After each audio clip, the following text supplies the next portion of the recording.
Hi students, आइए हम लोग 10वीं कक्षा के सामाजिक विज्ञान भूगोल के वर्कशीट 6 को देखते हैं।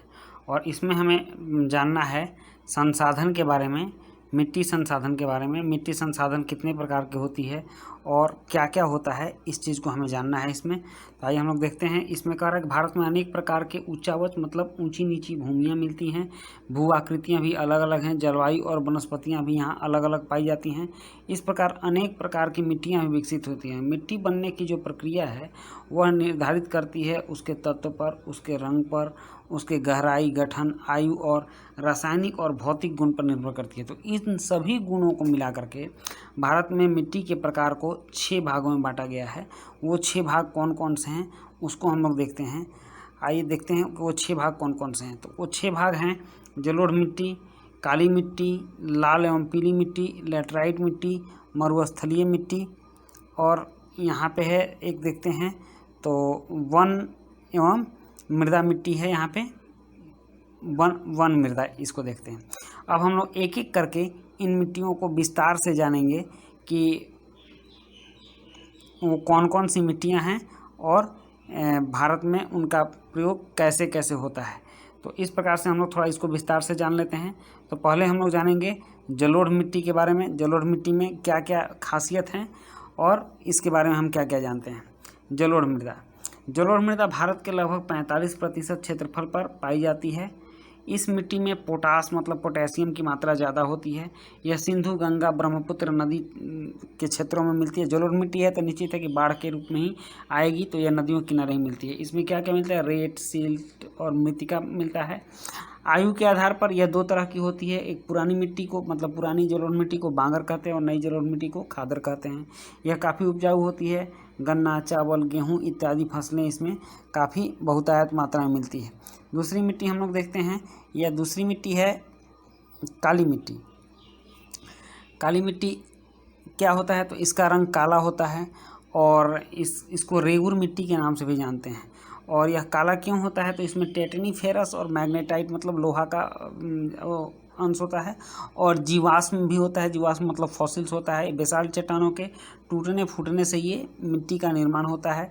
इसमें क्या क्या होता है? तो मैंने पहले बताया है, आयरन लोहा होता है, चूना होता है, एल्युमिनियम होता है, मैग्नीशियम भी बहुत होता है। यह मिट्टी सबसे ज़्यादा कपास की खेती के लिए उपयुक्त होती है और यह हमारे महाराष्ट्र, सौराष्ट्र, मालवा के पठार, मध्य प्रदेश और छत्तीसगढ़ के पठारों में भी पाई जाती है। नेक्स्ट मिट्टी है लाल एवं पीली मिट्टी। लाल और पीली मिट्टी की क्या खासियत है, इसको हम लोग देख लेते हैं। लाल एवं पीली मिट्टी लोहे के कणों के अधिकता के कारण मतलब इसमें लोहे के कण अधिक मिलते हैं। इसका रंग लाल होता है, कहीं कहीं पीला भी होता है और इसका गुण अम्लीय होता है मतलब कि एसिडिक गुण होता है इसमें। और चूना के इस्तेमाल से इसको उर्वर बनाया जा सकता है, उपजाऊ बनाया जा सकता है। यह मिट्टी कहाँ मिलती है? तो उड़ीसा में मिलती है, छत्तीसगढ़ में मिलती है, गंगा के बीच वाले मैदान में मिलती है, गारो, खासी, जयंतिया के पहाड़ी मतलब उत्तर पूर्वी क्षेत्र में भी, असम साइड में भी ये मिट्टी मिलती है। नेक्स्ट मिट्टी है लेटराइट मिट्टी। तो लेटराइट मिट्टी कहाँ मिलती है और कैसी होती है, इसको हम लोग देख लेते हैं। यह है लेटराइट मिट्टी। लेटराइट मिट्टी उच्च तापमान मतलब अधिक वर्षा वाले क्षेत्र में यह मिट्टी मिलती है, जहाँ तापमान ज़्यादा होता है, वर्षा अधिक होता है और ये भारी वर्षा से इसका अत्यधिक निक्षालन हो जाता है। निक्षालन का मतलब होता है ये इसका ऊपर वाला भाग जो है वो बह जाता है। और इसमें चाय और काजू की उपज बहुत ज़्यादा होती है। यह कर्नाटक, केरल, तमिलनाडु, मध्य प्रदेश, उड़ीसा तथा असम के पहाड़ी क्षेत्रों में मिलता है। हम जानते हैं कि इन सभी क्षेत्रों में चाय की खेती ज़्यादा होती है। और नेक्स्ट मिट्टी है मरुस्थलीय मिट्टी। मरुस्थलीय मिट्टी के क्या गुण हैं, इसको हम लोग देखें। मरुस्थलीय मिट्टी ये लाल और भूरा रंग की रेतीली होती है और लवणीय होती है। अभी हमने पढ़ा था कि एक मिट्टी लवणीय अम्लीय होती है और ये लवणीय मतलब क्षारीय होती है। और शुष्क जलवायु तथा उच्च तापमान के कारण जल के वाष्पन की दर अधिक होती है। मरुस्थलीय मिट्टी मतलब आप जानते हैं मरुस्थल में तापमान ज़्यादा रहता है, वहाँ जल का वाष्पन ज़्यादा होता है, जिसके कारण कि यहाँ जल की कमी होती है। इसमें ह्यूमस की भी कमी होती है। ह्यूमस मतलब पत्तों के सड़े गलने से जो मिट्टी का निर्माण होता है उसको ह्यूमस कहते हैं। और नमी मतलब मॉइस्चराइजर की भी कमी इस मिट्टी में होती है। उचित प्रबंधन के द्वारा मतलब उचित सिंचाई के द्वारा, सिंचाई का साधन अगर उचित रहेगा तभी इस मिट्टी में कुछ उपजाया जा सकता है, अन्यथा यह मिट्टी अनुपजाऊ होती है। नेक्स्ट हम लोग देखते हैं और लास्ट है वो वन मृदा। वन मृदा आप देखिए, जंगलों की जो मिट्टी होती है इसको हम लोग वन मृदा के नाम से जानते हैं। तो ये कितने प्रकार की होती है? यह पर्वतीय क्षेत्रों में पाई जाती है, क्योंकि पर्वतीय क्षेत्रों में जंगल ज़्यादा होते हैं, इसलिए उस क्षेत्र में मिट्टी ज़्यादा पाई जाती है।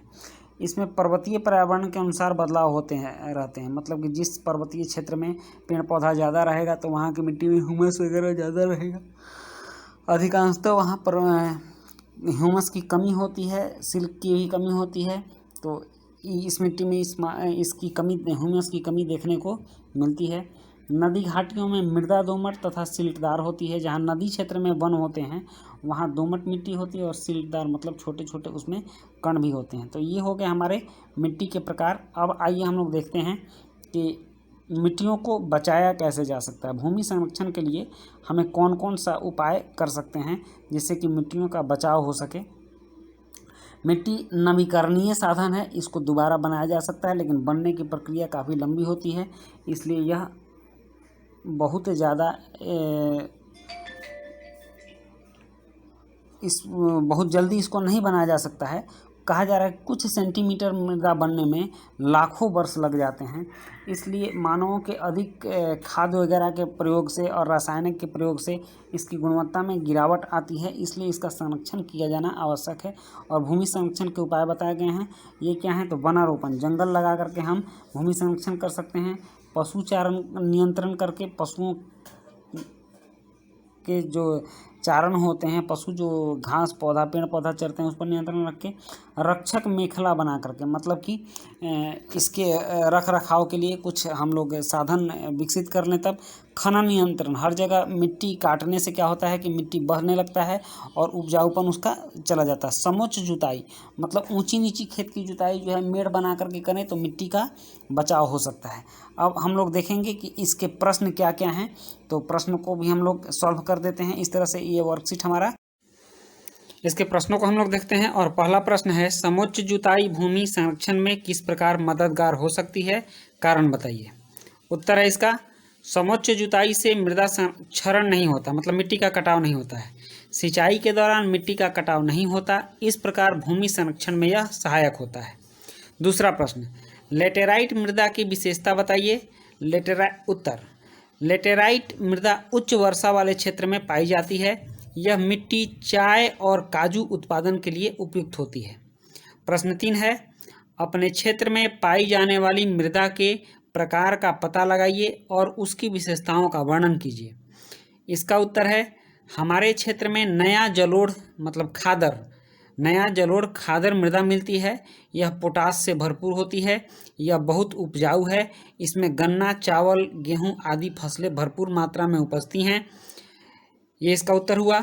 और चौथा प्रश्न, चौथा और अंतिम प्रश्न है इस वर्कशीट का, काली मृदा की विशेषताओं का वर्णन कीजिए। काली मिट्टी क्या होती है उसके बारे में इसका उत्तर लिखना है। तो उत्तर है इसका, काली मृदा कपास के लिए काफ़ी उपयुक्त होती है। इसमें टेटनीफेरस, इसकी जो विशेषता है, टेटनीफेरस मैग्नेटाइट एवं जीवांश की उपस्थिति होती है। यह बेसाल्ट चट्टानों के टूटने से बनती है। इसे रेगुर मिट्टी भी कहते हैं। इस प्रकार इस वर्कशीट के चारों प्रश्न हो गए, प्रश्न 1, प्रश्न 2, प्रश्न 3 और प्रश्न 4।